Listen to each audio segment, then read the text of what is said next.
Now, in a newspaper article that sparked fierce debate this week, mother Caroline Jones says she's been labelled selfish, lazy and cruel for only wanting one child. But what's the truth, and is she alone?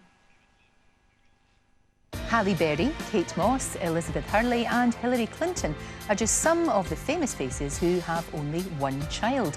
And according to recent figures, one-child families may be in the majority by 2020. But is it selfish to stop at one? Yes, I do think it's selfish. I don't think having 10 kids or one kid is right or wrong. It's what you do with them that matters. I always think there should be at least two. I think it's down to your family life situation. They've got every right to do that. If it's their choice, it is their choice. That's just unfair on the child. You've got to weigh up what you can afford and what you can't afford. I would say women can have as many children as they like. It's not selfish.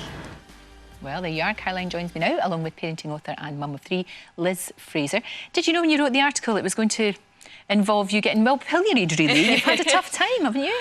Well, I was surprised, but not as surprised as perhaps I would have been had I not been in a position for a few years of not having children and feeling that pressure. Because that's a different pressure, and I think that's a pressure that's talked about a lot. People not having children and feeling like they should or they're wrong for not having them. But the pressure when you've got one child to then have more, that I was surprised. Yeah, because people would say to you, oh, you know, when are you going to have a brother or sister for your little girl? When's that going to happen? You got that a lot. Yeah, it's almost non-stop from the minute you have your first child. And I didn't expect that. I didn't think it was going to be like that. It can as well be a bit insensitive. I mean, I've only got one child, feel very blessed that I've got one daughter. Would have liked to have had more, wasn't to be. And actually, when people ask you that all the time, it's sometimes they don't know what they might be blundering into areas that they should not be. Well, yes, it's insensitive, and I've actually now started just being really honest and saying, no, I want one child, and that's my decision, and I've decided I'm not going to have any more. Yeah. But that often, I think, is why I provoke a bit of a strong reaction, because when you're honest about it, people feel that they can then come back and say, but that's cruel, and don't you think they'll be lonely?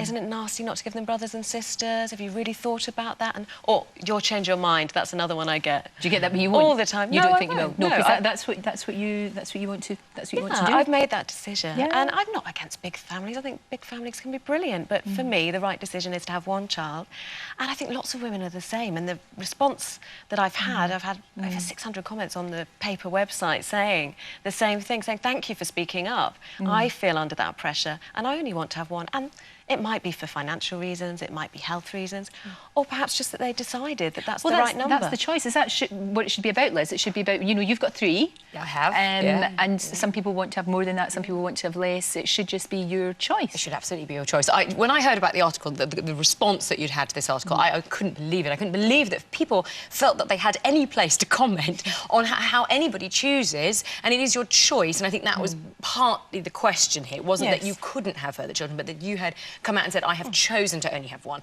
I thought it was incredible that people felt they could make any sort of comment, and there are, if statistics have shown, there are actually many advantages of being an only child, and not just the sort of you have all your parents' attention kind of thing, but only children are often more independent, they're often very successful, actually, they're very high achievers, they tend to be.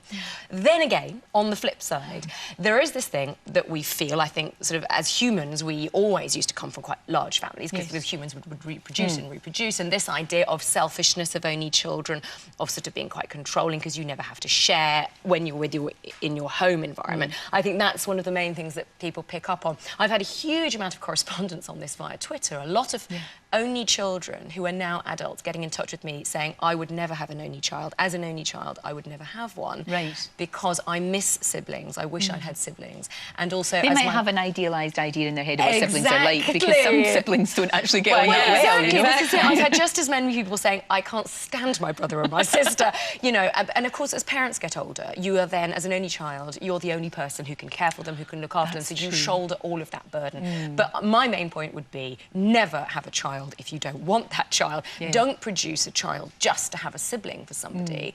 But it is worth bearing in mind that it is quite nice to have a friend at home all the time. I have one brother, we used to fight all the time. Me too. All the time, but then he left home, he was an older brother, he left home, and I was so sad. I was just...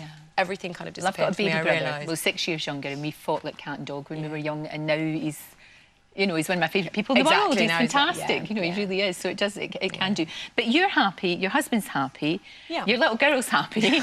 You know, so surely that should be what it's all about. Well, yes, and going back to the loneliness thing, I think it's actually very hard to be lonely for a child these days. There's so much going on, perhaps more so than when some people who are adults now were growing up as only children. There's play groups. I mean, my daughter's got 7 cousins. Well, that's great. She's never alone. There's always other children around. And I think, yes, you do have to make sure as a parent of an only child that they have other kids to play with and that they get that interaction. But you're aware of that. So yeah, and I think that's easier today than it's ever been before. And some people just are loners, even if you've got many siblings. Some people just like to be on their own, so it's not necessarily a thing. But I think it's a sign of the times. I think the number of only children is increasing quite dramatically. 46% of families now are single children. And it's partly financial, I think. And I think it is the times. We work, a lot of women work. And having children takes a lot of time, so it would have been easier to have had only one, I think, sometimes. I'm glad I have 3. Thank you both. Thank you.